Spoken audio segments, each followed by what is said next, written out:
one nation, under God, indivisible, with liberty and justice for all.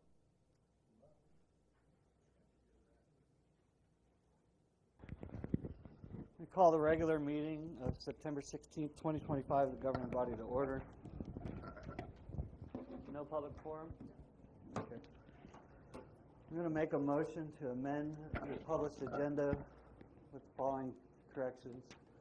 We're going to strike item number 10, and items 14 and 15 will move up to become 10 and 10A, with all the rest of the numbers in sequential order. Say 14 and 15? 14 and 15 will become 10 and 10A respectively. Okay. Thank you. Move we accept the agenda as presented and with the changes the mayor made. I'll second. Go ahead. Motion and a second. Is there further discussion on that? Ms. Lance? Commissioner Naylor? Aye. Commissioner Scarr? Aye. Commissioner Stapp? Aye. Commissioner Bell? Aye. Mayor Harris? Aye. Move on to consent agenda. Make a motion to approve the consent agenda as written. Second. A motion and a second. Was there discussion? Ms. Lance? Commissioner Naylor? Aye. Commissioner Scarr? Aye. Commissioner Stapp? Aye. Commissioner Bell? Aye. Mayor Harris? Aye. Two things to read real quick. We have a declaration for fair housing in Herington. Whereas the Congress of the United States passed the Civil Rights Act of 1968, of which Title VIII declared the law of the land would now guarantee the rights of equal housing opportunity. And whereas the city of Herington is committed to the mission and intent of Congress to provide fair and equal housing opportunities for all, and today many realty companies and associations support fair housing laws. And whereas the fair housing groups of the U.S. Department of Housing and Urban Development have, over the years, received thousands of complaints of alleged illegal housing discrimination and found too many that have proven upon investigation to be violations of the fair housing laws. And whereas equal housing opportunity is a condition of life in the city of Herington that can and should be achieved, I, Eric Garris, Mayor of the City of Herington, Kansas, on behalf of its citizens, do hereby declare we follow fair housing practices in the City of Herington and express the hope that we will continue to promote fair housing practices throughout the City of Herington, dated this 16th day of September, 2025. Next one is a proclamation on POW and MIA Recognition Day. Whereas National POW MIA Recognition Day is observed annually on the third Friday of September to honor and remember our nation's prisoners of war and missing in action service members. And whereas the individuals who have been held as POWs or declared MIA have made tremendous sacrifices for our country, and we owe them a debt of gratitude that can never be fully repaid. And whereas we must never forget the sacrifices made by these brave individuals and their families, and we must continue to do everything we can to account for those who are still missing. And whereas the City of Herington is committed to supporting our veterans and their families, and we are proud to join in honoring our POWs and MIAs on this special day. Now, therefore, I, Eric Garris, Mayor of Herington, Kansas, do hereby proclaim September 19th, 2025 as POW and MIA Recognition Day in Herington, and encourage all residents of Herington to join me in recognition and honoring our POWs and MIAs, and to keep them and their families in our thoughts and prayers. Done this 16th day of September, 2025.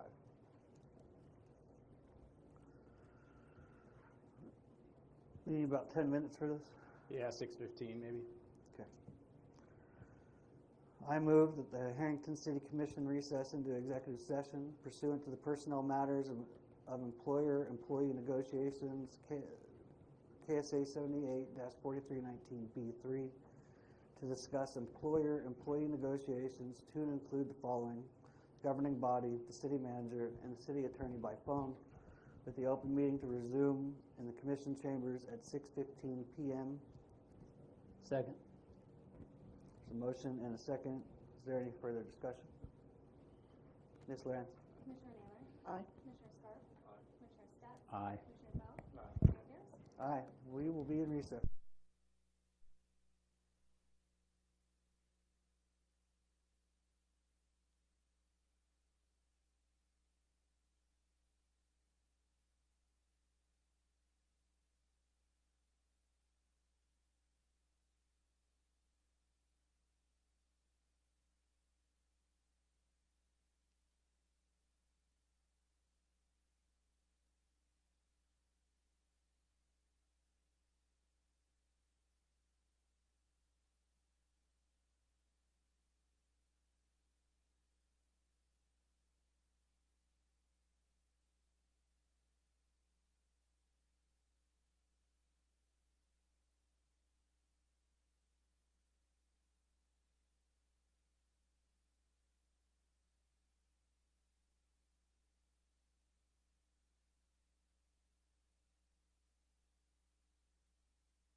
part of the public record.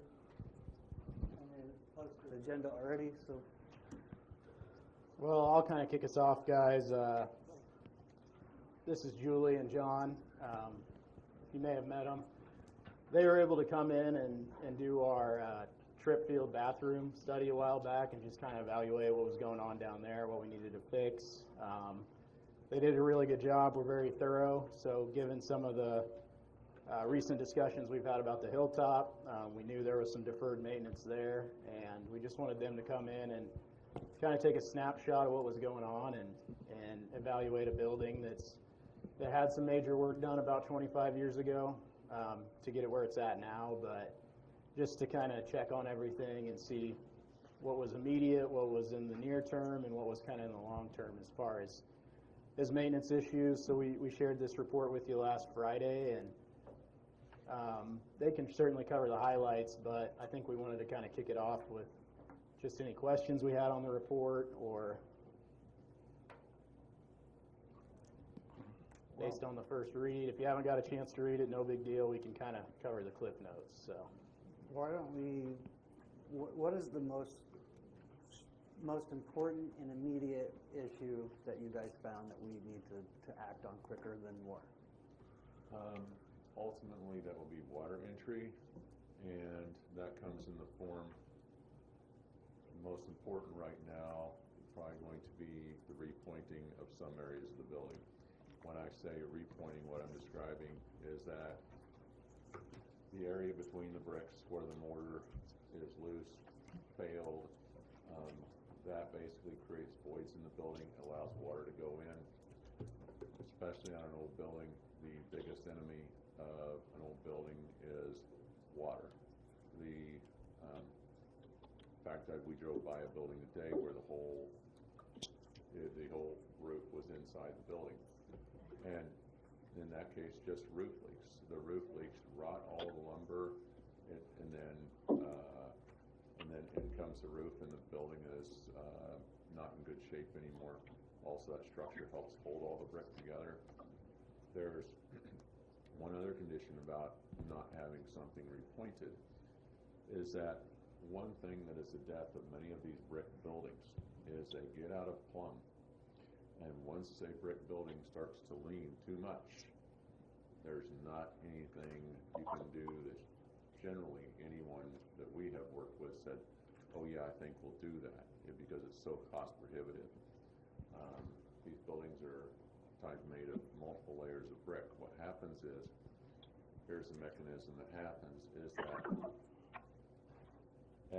if there's an unheated portion of the building, especially in the wintertime, water gets into the brick. Brick and mortar is not watertight. So water will get into the brick, and then the sun shines on it, even though it's 20 degrees, the sun shines on it and it melts the water inside the brick and the mortar. And then nightfall comes, it gets down to 10 degrees, and all the water expands, freezes, starts to destroy the brick, starts to destroy the mortar. This happens day after day after day after day in the winter. Most of your problem mortar is, and the areas need repointing, are up at the top. That's not surprising because you have parapet walls and they are not heated. So those bricks and that mortar up there takes a beating from the wind and Make sure, does everyone know what a parapet wall is? well, there's a good, yes, It's okay. the curve up the top. It's a So it's a flat roof, and it's where the wall extends up above the roof. So that part's just expose the elements completely. right. So there's nothing heating it. So it's and then what happens is all of that damage occurs, and you can often take something as simple as a screwdriver or a pocket knife, and you can just start scraping the mortar out. Okay, so we have this brick that's sitting on mortar, and what happens is the mortar on the outside starts to leak, and the brick is sloped like that a little bit. Well, that's one brick, the next brick, the next brick, the next brick, the next brick, the next brick, and then next thing you know, you're into a condition where the building, this can happen on all bricks of the building. Your building is leaning, 9, 10, 11 inches, and the wall is no longer stable.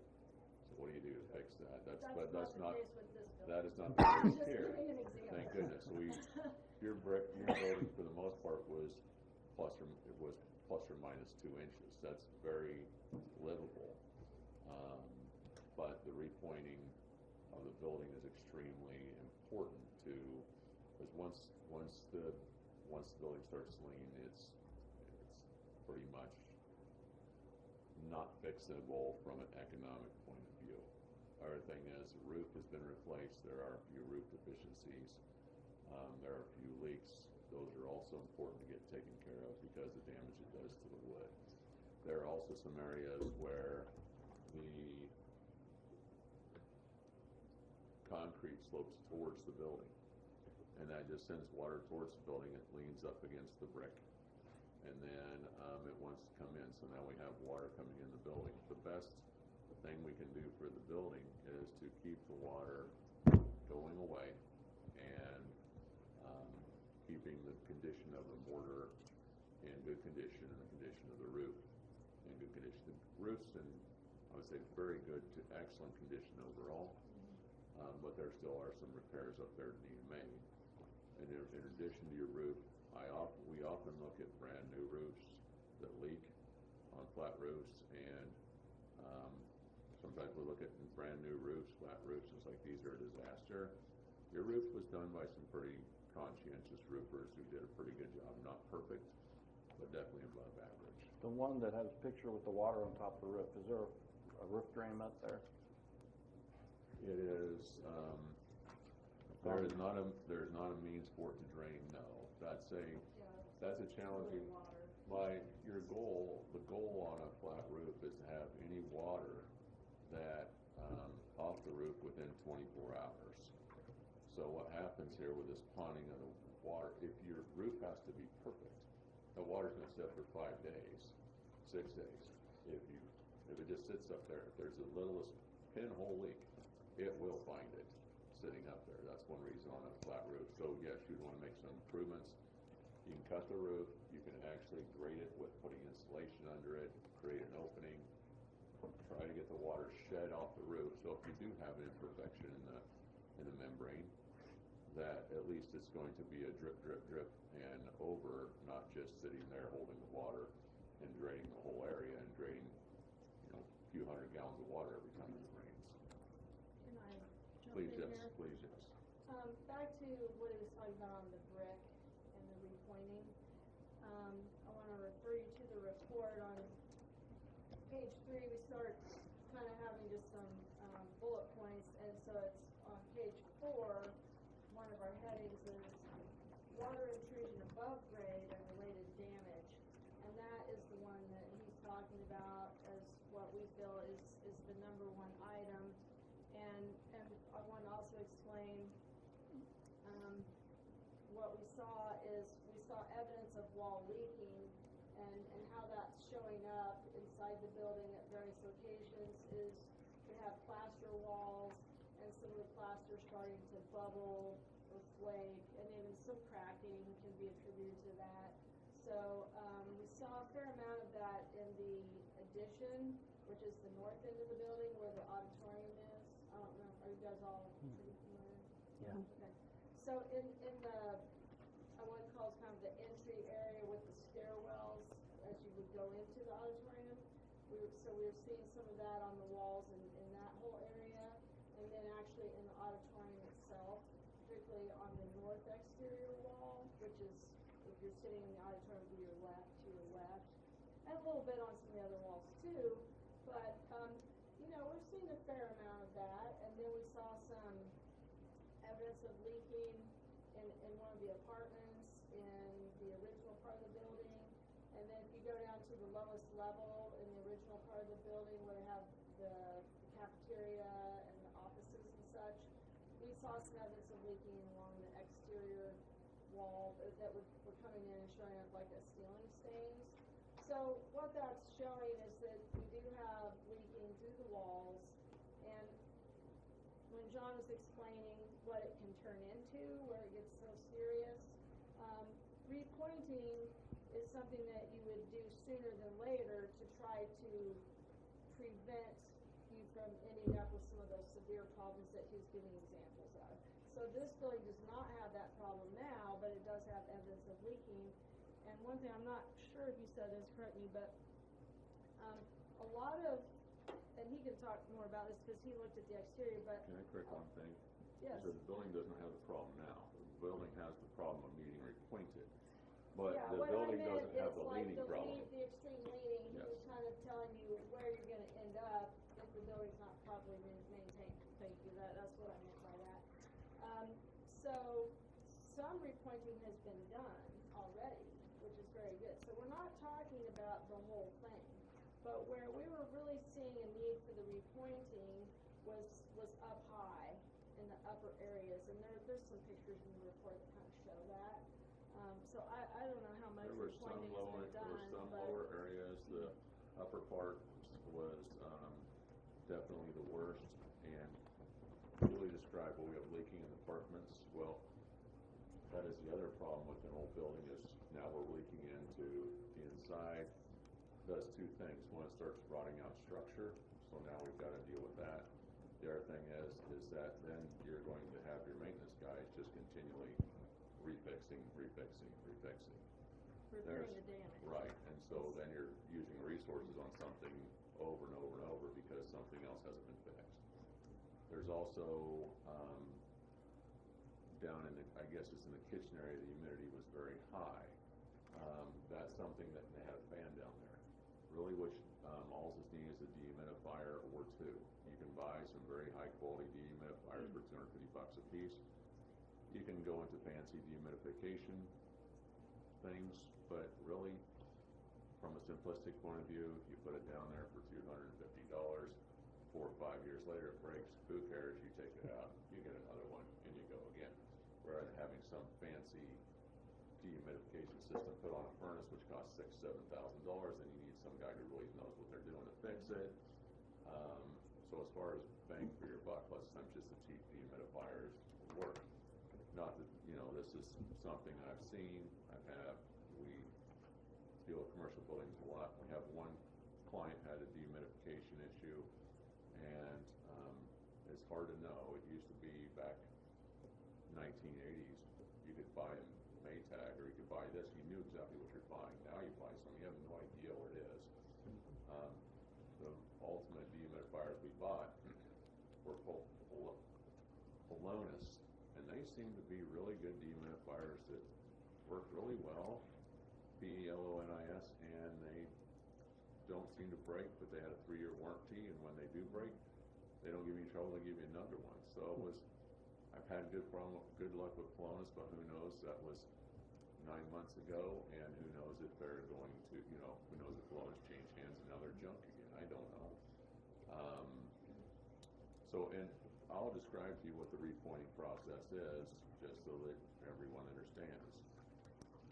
You have brick and you look at it and you'll see little gaps in between the bricks, or you can go up there with a screwdriver and you can scrape the mortar. Well, how do I repoint from a very just straightforward point of view? You go up there with an instrument, can be a screwdriver, can be anything that's just steel and blunt, and you scrape out the old mortar. You are not going to, and I don't advise you scrape out all the mortar the width of the brick. You then might go back an inch, inch and a half, and then you put in, they will actually has like a cake mixing bag. You actually mix the mortar. I recommend type S. Type S is a mid-grade mortar. Type N mortar has a lower PSI rating, but it's really easy to work with. But PSI rating is probably a little lower than I'm comfortable with on this type of building. Type S mortar, they have type O, which is a very unworkable mortar, but almost like concrete in strength. Then you have type S, not quite strong concrete, but close. Then you have type S mortar, which is kind of middle of the road. So I recommend type S mortar. It's workable, but it's strong. And so you actually mix up your mortar into a consistency that is, you can squeeze out of a bag.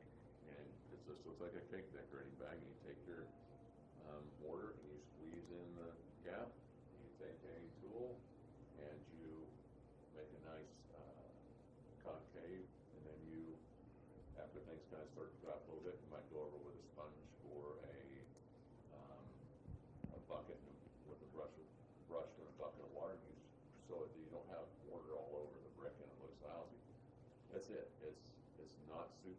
tech. And so by doing that 1.5 inches on the outside, it stops the other motor from falling out. You still have, what you end up with is you might end up with a building, or probably end up with a building, with 1.5 inches of mortar on good on both sides of the brick, and everything in the middle is sand, basically. But it's contained. At least so it's contained, it's not a contained problem sand. then. So once it's, as long as that sand, which I'm calling it sand, a lot of old mortar just basically is not much different than sand. So the sand is contained, so so the bricks stay in place. It's when the sand leaves and the brick tilts, that's when your problem is. So one can say, boy, I don't like that, but that's just the reality of the world with old brick buildings. You try to hold them together by having more good layers of mortar on the outsides to hold everything inside. And one other thing about having repointing done, probably everyone would agree that the ultimate work would be done by a professional mason. They're specially trained, they can match the mortar exactly. Obviously you're gonna have a better looking product. You'd expect the best outcome, but they're gonna be the most expensive. And masons seem to be one of the harder trades to come up with, at least in our area. But we've also seen cases where people with less skill can do a very acceptable job. And so, I think pursuing some different avenues of who could do the work and comparing pricing and expected outcome. And I don't know if there's any maintenance people that maybe could be trained and learn how to do some of it. Because we certainly understand budget's always an issue. So The problem with is the height issue. Yeah, now some of that upper stuff could be done from the roof, not very much, but a little bit could be done, and then beyond that, it is gonna be an issue of accessibility, and that's part of the cost, whether using man lifts. Man lift is really kind of nice, because you set up scaffolding, which is wonderful, but the scaffold setup time, because you just go up there, do it once and you move. Or maybe some, I don't know if scaffolding is the right word, but where it's supported from the top and hangs down. You see people using things like that for window washing. That's also scary. But We- again, The brick you'd is have in to bad have, shape. We actually got Shape off you go. you'd have to have someone that's properly trained and skilled to assess. We have a if that's masonry, a good option. Megan's married to a masonry contractor. Oh, well, there you go. Very good, there you Okay, go. well, So, Very we, good. Good, pretty And much we then- know. good. So I wanted Got base covered. to move on, actually, so that was our number one choice for what's the most important. Although any roof leak, I would throw that in there too as top priority, but, John already said the roof's really not a concern. Of course, There are some improving it, leaks. maintaining it, and fixing any leaks, but overall, and then, I want to clarify one thing, on humidity, the reason that's an issue. Now, I personally can deal with mold, I've been in an attic where it was just solid black. I go up there, I'm fine, I come out, I'm fine, there's no problems. There's other people that it just sends them to the hospital and everything else, and it's a mess. Like the area where you have high humidity in the food prep area, the reason that's an issue wouldn't bother me any, but if people who are susceptible to mold, probably not so good. So, but didn't think I clarified that very well, but it's really just a health issue of the humidity, and also will cause corrosion to some metal parts in the lower area as well. and actually that falls within what we would consider the second most important area that we've talked about on the report would be the next item, which is the basement water intrusion that's from the ground down. The first one was above ground, where we're talking about the roof and wall water intrusion. But then the building did have some water intrusion below grade, and as you'll see in the report, we give a lot of detail about that and show some specific cases. But there was 4 places in the building when we inspected it that had either standing water or very clear evidence of recent, and in fact the employees it was in the kitchen storage area that he was just talking about. So the below grade water intrusion, an awful lot of that's going to be due to some of those unfavorable conditions on the exterior, like we have concrete surfaces sloping towards the building. is probably the biggest culprit. There's a stairway that's sloping, the whole stairway is sloping towards, and then various concrete and sidewalk areas, and those were all shown in the report. So we give different options there because again, if money was no object, you know, we might do it this way, but of course, money's always an object, so we have some other alternative solutions or distinct ways to improve that for a lot less money. We talk about a lot of that in the report as well. You know, I'll just explain that to you, and it's cheesy, but it's better than nothing. I mean, if you have gaps between the walks are sloping towards the building, you have a gap there. It's, like I said, this is cheesy. You take expanding foam and close out expanding foam, you put it in there, you let it expand for about a week, you take it, cut it off with a knife, and you put some urethane sealant on. Is that perfect? Is it beautiful? No, but it's pretty cheap, pretty fast, and solves the problem for a period of time to where you can say, okay, at least I got that at bay for right now. It's not what I wanted to do, but it was a whole lot cheaper Yeah, we like than to redoing give the different walls. options So just like that. That's a good it's just a example. cheap way to do it, and it's better than just letting it go. And Are there any questions the commission has at this point? We could get into this for almost an endless amount of time, and we probably will in the future, but I just wanted to open it up to any questions really quick for them. I got a question. Why would anybody walk by an open thing and not put a cap on it? Maybe And you nobody mow it, walked by. you weed eat it, and I don't have an answer for you there. I think sometimes children remove those. you could put them in upside down, they can't get them out. I mean, they do, then you just back it up the other way. I will say we've already been working on some of this even since they did the initial report. As far as I think we've already gotten a couple dehumidifiers and started working on some of the minor things. A big part of this for me was safety and what's safe to use. And I mean, I think the good or like a highlight is, you know, I had them take an extra close look at the auditorium area because, you know, we just had so many issues with it with the last tenant in there and keeping it up to date. But I think a few minor safety corrections, handrails, and just cleaning a few things up, and I know that's a usable space. So there were some highlights of the report. It's not all bad, and we've actually got a little bit of interest right now on the auditorium. So we'll see if some of those things we can get addressed and try to make that a more usable, public-friendly space again. But they did highlight we have a lot of the necessary fire and safety code things figured out there on that part of the building and the other parts of the building as well. So, Well, this gives us a game plan, at least look at what we need to do to maintain the building. Yeah. Getting the water away from its basic stuff we need to do, seal the gaps, maybe tuck point when we got some funds or something like that to just stay on top of the project. So I appreciate the. Yeah, one thing I wanted to also add to what Thatcher was just talking about with regards to the use of the auditorium again. You know, a lot of it's explained here, but in particular, the issue about the rooftop unit. I know that's a big issue, and have you guys found out anything more about that since we were there? we haven't really, but given we're not using the space very much, it's. Well, one thing that we were talking about, you know, while we were on our way here was we thought that you guys said that maybe it worked in heating mode, but not cooling mode, or vice versa. But replacing a large rooftop unit would be a very expensive item, no doubt. And one thing that we wanted to convey is that our first suggestion would be to thoroughly explore the possibility of can it be fixed. There are many contractors that they go out and they see something that's old and they just immediately say, we don't want to fix it, or it can't be fixed, when maybe some other people, you might find someone that maybe would be a little bit more willing to work on something that's a little older. So that would be my first suggestion, is to thoroughly explore, can it be fixed or not?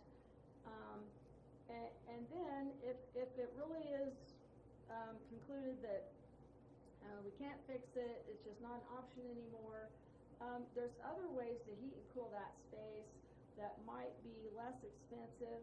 And we have a lot of experience with design of HVAC for commercial buildings. So if you guys got into that aspect of it, that is something that we could probably give you some good input and some ideas, or help you review ideas presented by others, whatever we could do to help. But I could see that's one of the issues. And another thing to mention there is, this came up when we were talking, when we were looking at the building and so forth, of, is it a problem, what's happening if you're not using it? And as we said, it's not so much not using it, but not heating it, at least to a certain extent in the winter, can be detrimental, as John was alluding to that earlier. So, maybe thinking about pursuing, can we get the heat going, even if you're only heating it up to, 45 degrees or something like that. That's going to be better for the building than letting it get colder, and then it turns into what he was explaining earlier about that freeze thaw. So I just wanted to mention that if you guys need more help with that aspect, we'd be happy to help you with that. But yeah, any other questions or anything? Thank you. I appreciate you guys taking the time and actually putting that all together. So, thank you. Our pleasure. We enjoyed seeing it. It's a neat building. Well, thank you, guys. Thank you. And call us anytime, if we can Thank you. help. Thank you. Thank you. Thank you. Move on to number 10 is consider an updated legal notification. So, Doctor, you want to give us a reason why we're going this route? I got Brad on speaker here.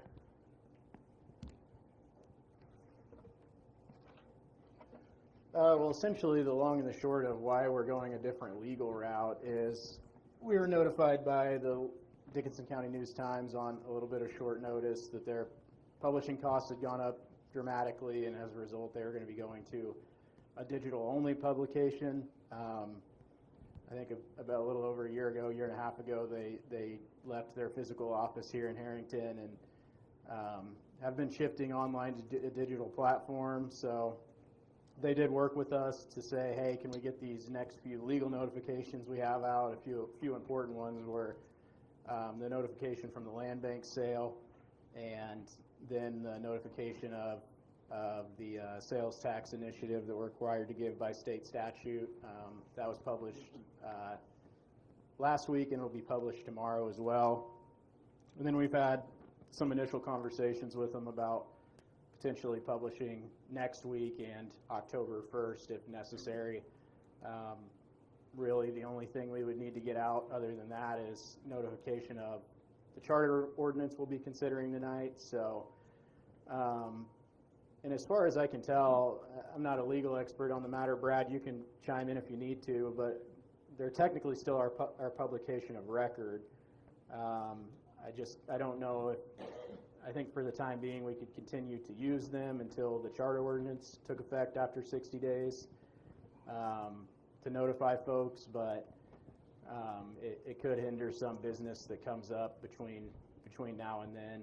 Luckily, there's nothing huge on the radar, like we've gotten a few big things out of the way, but part of the discussion we can have as it relates to the charter ordinance or right now is, would we want to move to the sole source publication of legal notices on our website, or would we rather transition to a different paper? The only other papers I'm aware of are the Abilene paper, which I think publishes 5 days a week, three of those days being physical copies distributed. And then I know there's a paper in Council Grove that publishes 5 days a week that's physical. Both have touched base. I haven't reached back out to decide what we're doing yet, but I would say if we're comparing our website to the digital version of the Dickinson County News-Times, I would say inherently I think our website is more accessible. It's free to access.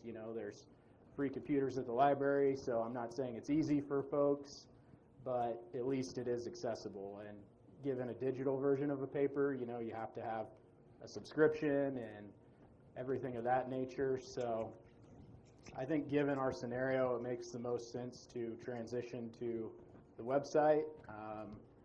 And there may be certain occasions where we really want to get the word out about something or really feel like we're notifying folks about a public hearing or whatever, and we could, not from a legal standpoint, but just from a, do we want to get the word out to as many people as possible, we could still use physical publications on a limited basis. I'm not saying we write that into the charter ordinance, but, you know, that's something we could consider for bigger initiatives or things that are being considered, budget items, so on and so forth. So that's kind of where we're at.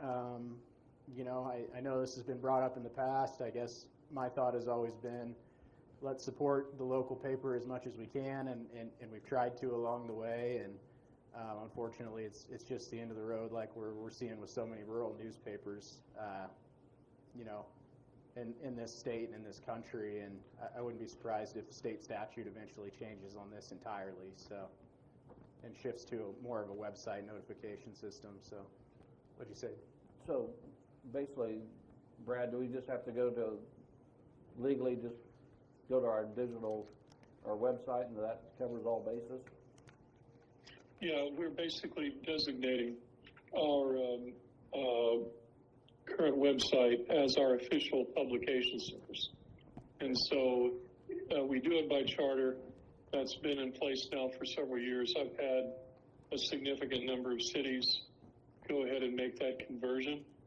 And then the affidavits that we prepare are actually signed by the city clerk for any publications that we do. There are, or historically have been, exceptions. We've still used a physical paper in most of the jurisdictions for publishing, for example, right now, of our budget.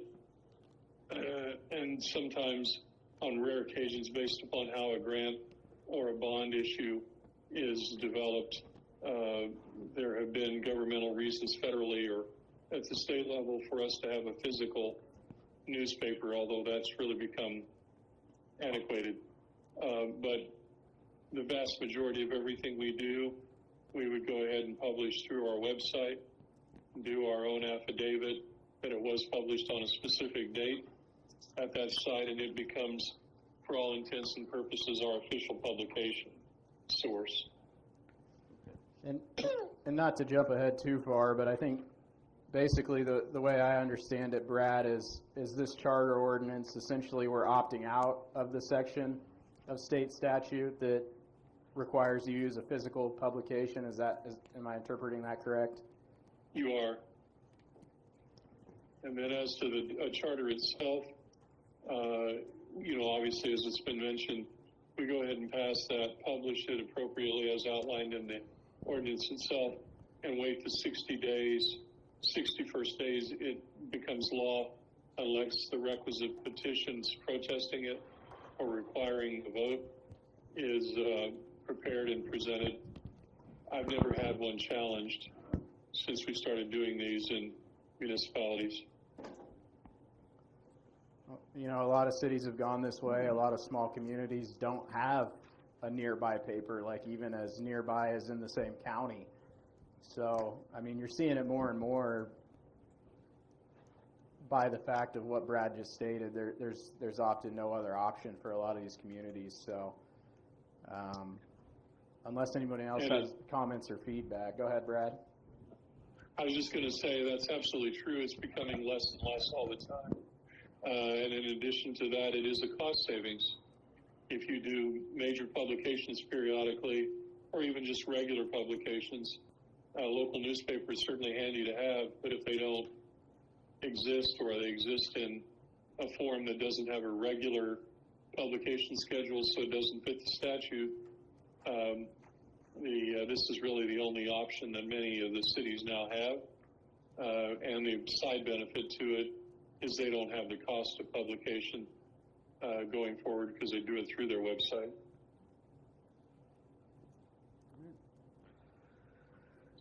Any other questions? So this is a charter ordinance. It will have to be passed by a 2/3 vote. It cannot just be a simple majority. Is that correct, Brad? I'm sorry? Since it's a charter ordinance, we'll have to pass with a 2/3 vote? Yes, that's correct. 4 out of 5 instead of 3 out of 5. So, any action? I do just want to open it up real quick. If you do have a concern with this at all, I ask you to express it now, and I just wanted to open that up. If you have any heartache about going to this system, just let us know now. So other than that, I'll open it back up to the commission. I'm just gonna make a motion that the commission author or approve charter ordinance in the next sequential order exempting the city of Herington, Kansas from the provisions of KSA 12-1651 and authorize the mayor to sign. Second it. A motion and a second for further discussion. Ms. Lawrence? Commissioner Naylor? Aye. Commissioner Scott? Commissioner Stats? Aye. Commissioner Hall?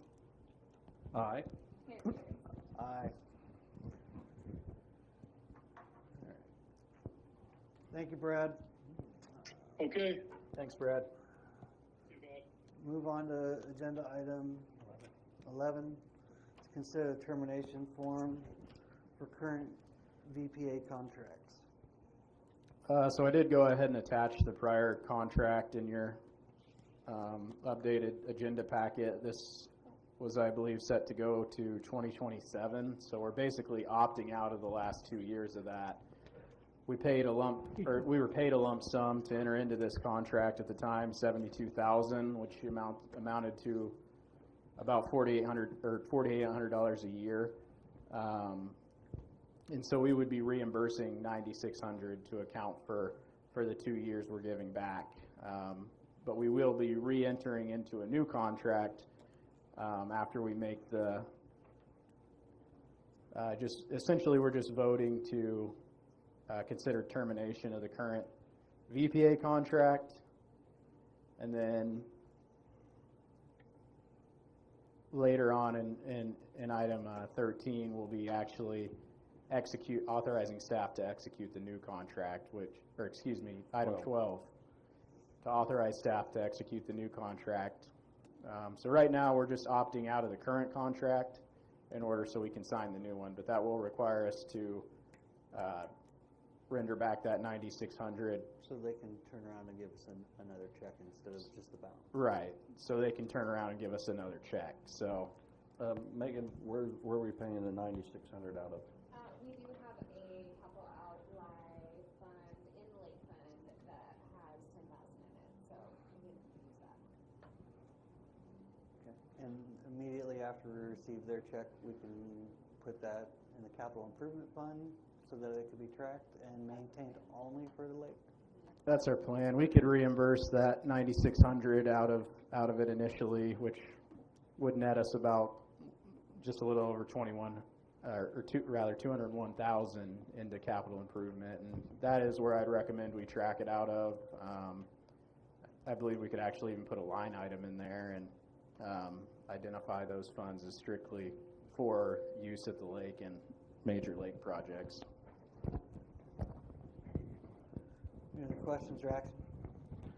I make a motion to consider termination of the current VPA contract and agree to refund the KD Kansas Wildlife Park for the amount of $9,600 I'll second it.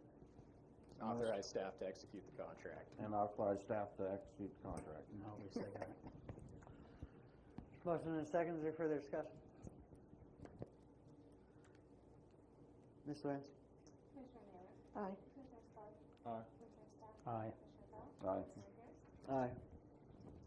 So KDWP found some additional funding for us, and it's going to amount to, I believe, a little over $10,000 a year. So it's a little more favorably than the last agreement. They did rework the maps a little bit to reflect a few different areas. We re-informed them about the disc golf initiative, so you'll see they carved out a little section kind of near that area just so there's not a lot of crossover, but other than that, they were totally fine with it, and I think it amounted to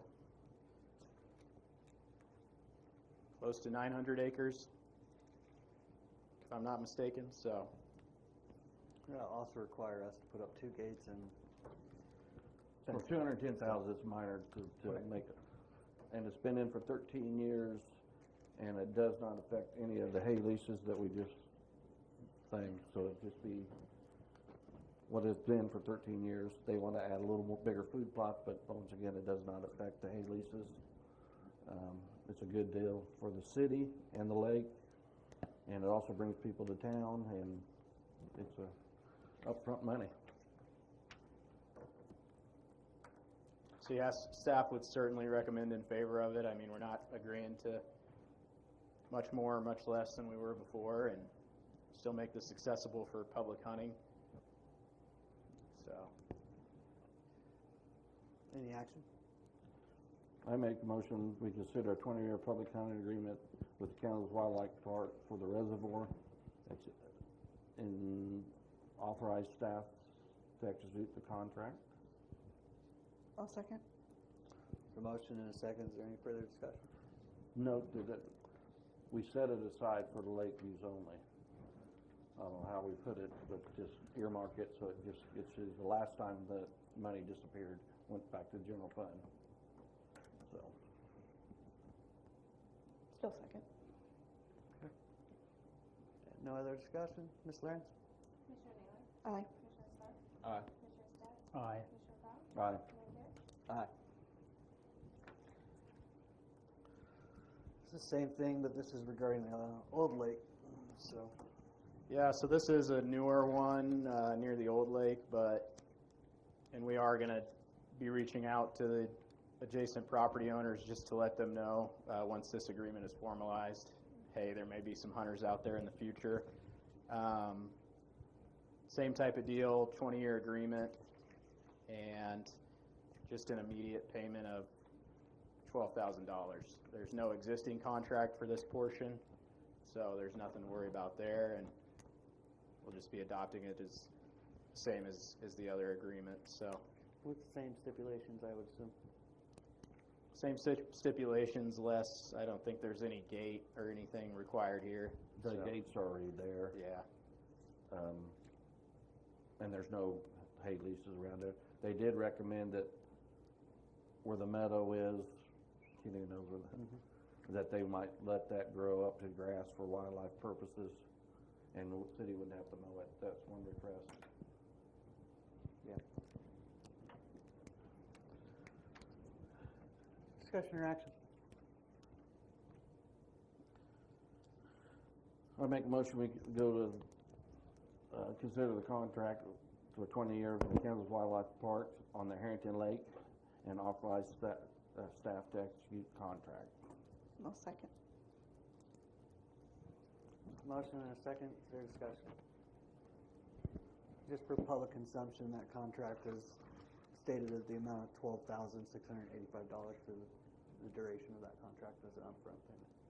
So, no other discussion? Ms. Lawrence?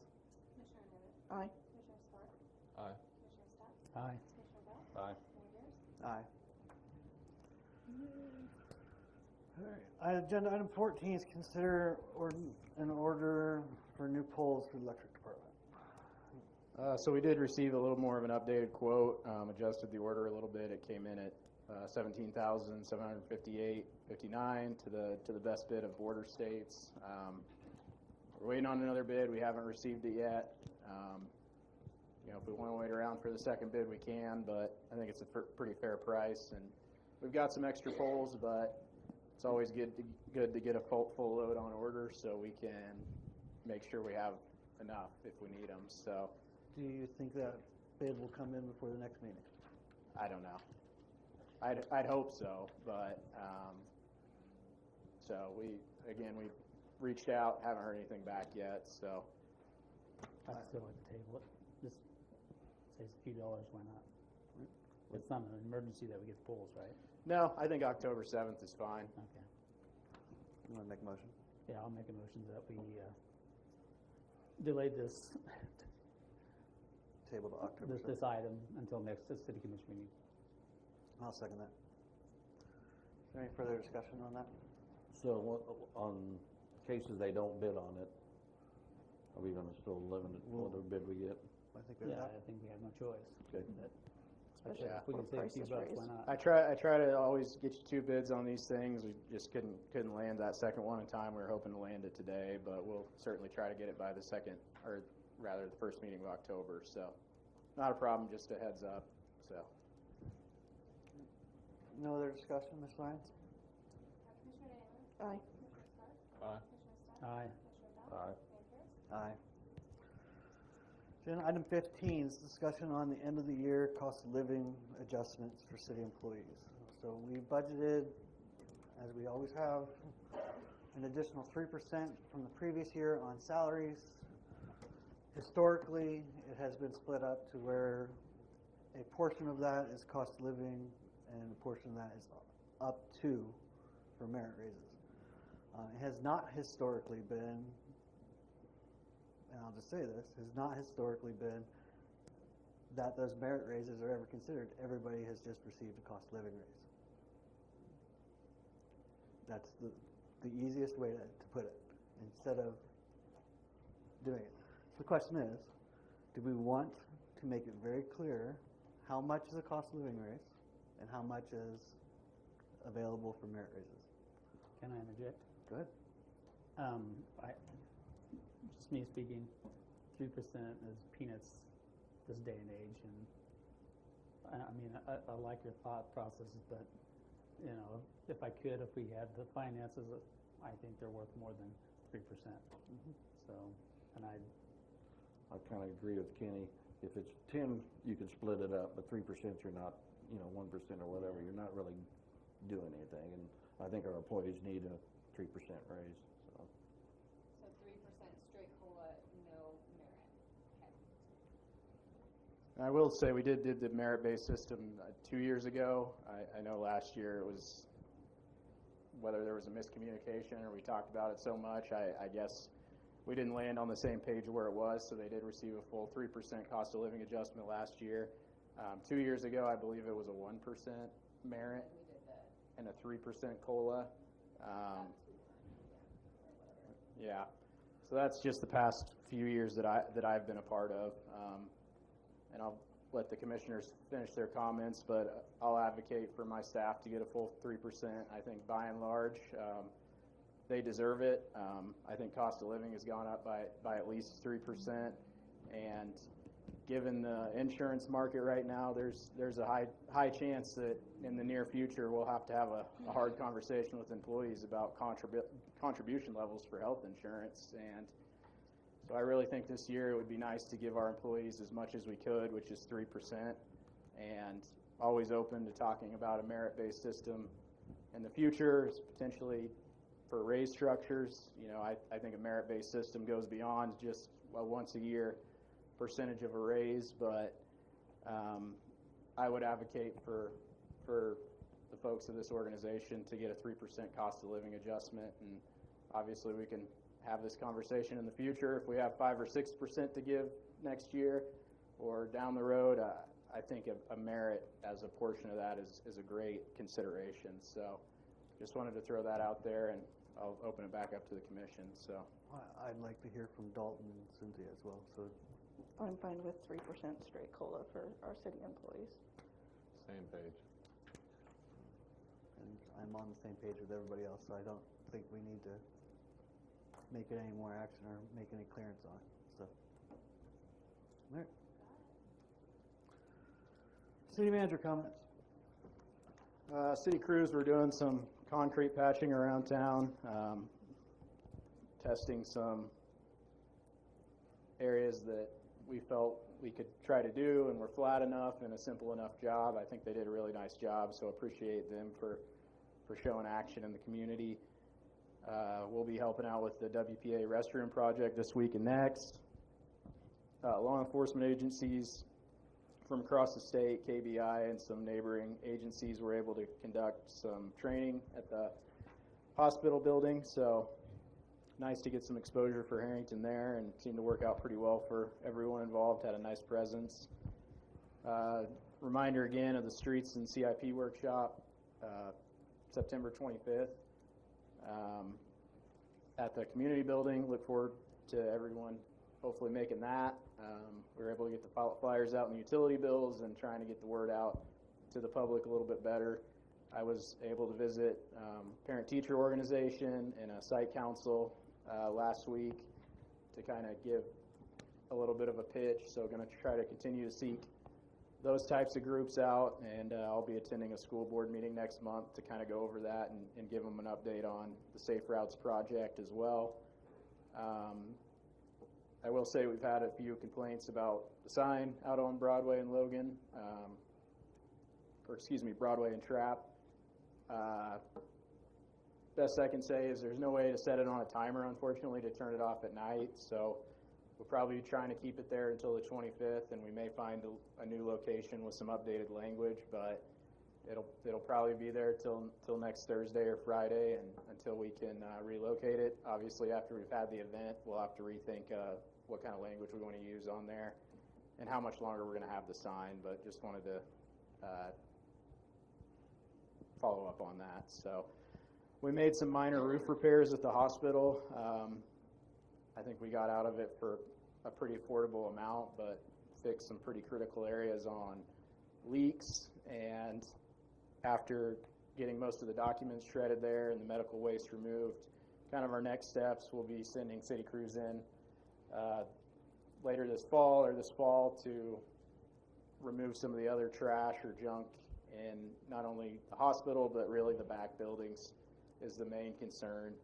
And then our next focus for really the next month is figuring out how we can get this building winterized and getting the HVAC heating and air system working well enough to keep it at least of a safe temperature of hopefully a minimum of 50 degrees for those extreme colds.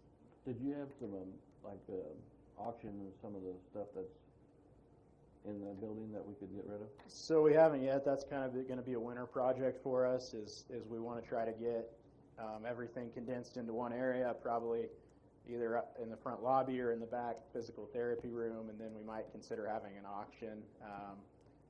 As it stands now, it's, there could be a marketability to some of that equipment for the sake of the sale, so, like some of the beds or whatever, but other than that, there's not a whole heck of a lot of stuff left. We have had a few inquiries about hospital beds and stuff, so we may consider an auction like early next year if we don't have any traction on getting the building sold. If nobody's interested in anything in there, we could go ahead and have an auction, or just go ahead and sell it anyways, and whoever moves in can bring their own stuff. So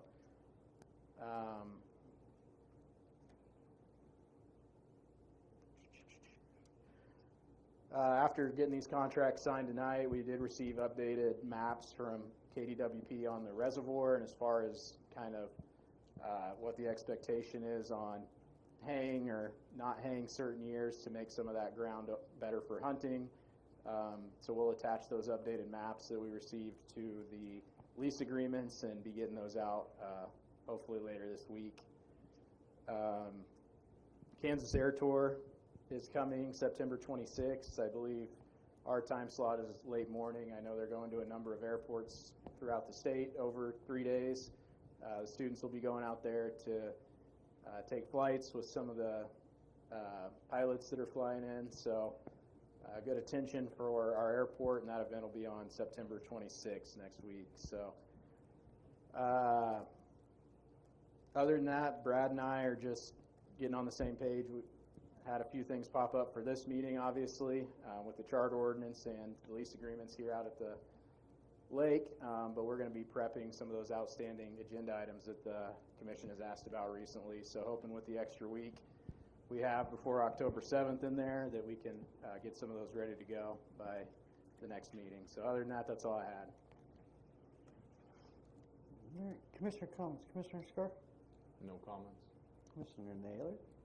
Just reminding everyone to come out September 25th to the CIP meeting to learn more about the sales tax that's going on the ballot. And that's it. Commissioner Stout? I have a couple, actually. Good. Wanted to make sure we said thank you to the Herington Fire Department, Herington Police Department for participation in the 9/11 walk around Father P. It's always good to see them down there. Also, I don't know if this is appropriate, but there's a drag race out to Lake Herington, and Mr. Bell's always saying promote it. bringing people in, so we'll announce it. Last thing I had, maybe a conflict of interest, but I'll go ahead and bring it up anyway. I'm also the American Legion commander, and we have a road that circumvents our structure at Lake Herington, and there's some mighty big holes on the north side, and I think it's our responsibility, but the number of people who utilize that road aren't just the Legion members. So I don't know if the city would be willing to undertake a participation, an assistance, something with us, put some gravel back Yeah, in those holes. I'll bring it up, and then to avoid a conflict of interest, if you want to send a representative from the Legion to talk to Cody, that's the best place, and All right. I'm sure we'd be happy to bring a load of rock out there and All right. spread it out a little. So I agree, people use that as a loop-de-loop, so Yeah. I get it. And if you see just the number of people who fish out there, and Right. the fish feeders in close proximity, so I think everybody likes it. We're happy to help, so. Gracias. That's it. The Hilltop apartments, are they available, or did you find out anything about them? As far as I know, they've been available. You know, I don't, you know, I know a particular issue was brought up. I think a person was maybe just waiting for that specific apartment or something, or so I don't know exactly what happened. I know you brought up a concern about it takes us a while. Sometimes it does take us a while because if you're waiting on a certain thing, we've got to go back and forth between the Homestead and Hilltop. We've got one maintenance person right now and our temporary help that was funded through, I can't think of the organization, but he's no longer doing that anymore. I guess they ran out of funding, so it's really just down to Josh, and we got the 2 bedrooms knocked out down there, so he's kind of got to pivot back to Homestead because we've had some recent move-outs out there and trying to get a few 2 bedrooms out there turned around so we can get those leased again. But as far as I know, I think there's 1 bedrooms open at the Hilltop right now, so if folks are interested, they can certainly reach out. Okay. On some of the wiring on the engineer report, surely we could put covers on them. Yeah. You know, a lot of this is simple. A lot of it is simple, and we'll get in there and start addressing it. It's a huge building, so I mean, even somebody that walks around there every day, I mean, you can miss things, but we'll. But it could be a wintertime project for the electric crews, some wintertime to go in there and just Right. put covers on and make it safe for Right. anything. That's our intent, and I know the water heater's been brought up in the past. We're still identifying, you know, the budget for that or what the, you know, I know some of the piping looks pretty bad, so if we could relocate that to a safer, better place, we're still taking a look at that too, trying to get to as much of it as we can, but it'll be more a conversation in the next year of how are we going to start to slowly chip away at some of these bigger issues, but certainly the smaller ones we're going to try to get on top of. I have 2 things real quick. Can you, probably don't have it tonight unless you do, but how much have we spent in total on the hospital since with the acquiring? If you don't have that tonight, that's fine. Can you just make sure you get that to the commission before the next meeting? As far as how much repairs you've done and anything else you've done in the hospital. The other thing I have, it's not much of a question, I'm looking forward to sometime in the next month seeing that fee schedule that you told us we would get. So, other than that, I'll move to adjourn. Second. Ms. Lorenz? Sorry, who was the second? I did. You're welcome. Commissioner Naylor? Aye. Commissioner Scott? Aye. Commissioner Staff? Aye. Commissioner Dow? Mayor Quinn? Aye.